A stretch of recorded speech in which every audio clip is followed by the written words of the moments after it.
Genre, la question qui se pose, c'est la question de l'extérieur et de l'intérieur. Quels sont les facteurs qui viennent peser sur moi de l'extérieur et quels sont ceux qui viennent peser sur moi de l'intérieur? À tous les niveaux, on en a parlé à plusieurs reprises dans nos réunions. Bon. Ça veut dire quoi? Ça veut dire que,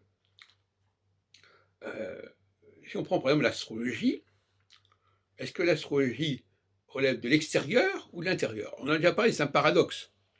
Les astres sont à l'extérieur, mais en réalité, ils impactent l'intérieur.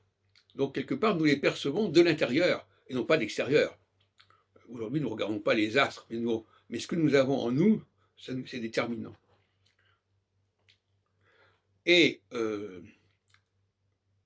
par exemple, quand je parlais l'autre jour d'étoiles vernales, cette étoile vernale, elle était déterminée par les observations que nous faisions de changement de période.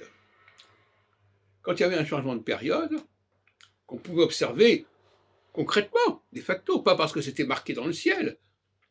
Il faut inverser les choses.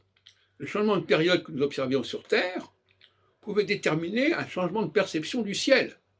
À savoir, ah tiens, Saturne doit avoir maintenant, vu ce qui se passe sur Terre, doit avoir passé un cap. Et pas l'inverse.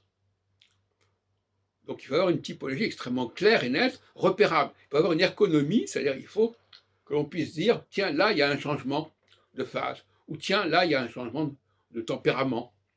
Mais pas dire, ah oui, regardons le ciel pour savoir s'il y a eu changement ou pas.